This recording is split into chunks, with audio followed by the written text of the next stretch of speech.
बोल बम बोल शिव के नाम ले बोल बम। हग सावन भर सब छोड़ छाड़ काम ले। सुन मामा मामा ही ना शिव के जानो ही यही है भारी रे। हाँ हाँ हाँ ये से पूजो ही सब सुमारी रे। बुझनी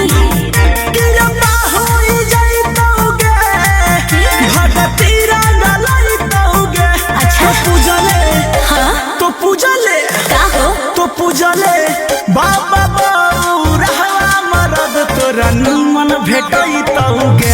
तो पूजले बाबा रहवा मरद तोरा मन भेटई तौगे।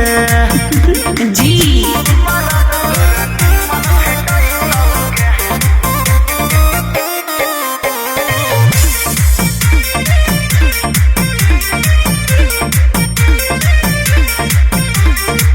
देव में महादेव हखिन बाबा भोले दानी।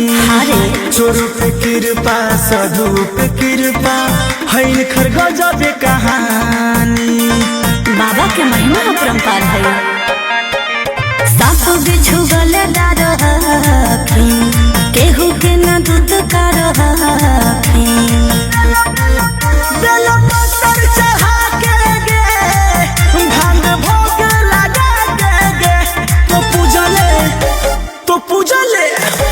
तो पूजले गौरी दुल्हवा मरद तोरा मन भेटई तहुगे। तो पूजले बाबा रहवा मरद तोरा मन भेटई तहुगे।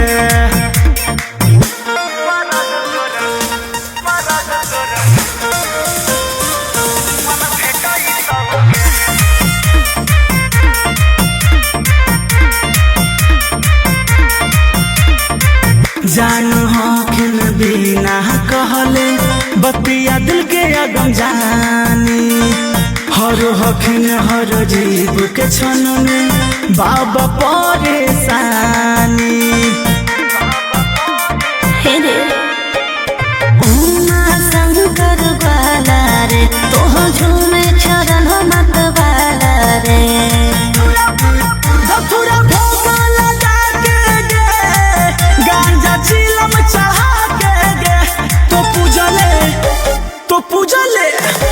तो पूजले बाबा रहवा मरद तोरा मन भेटई तौगे।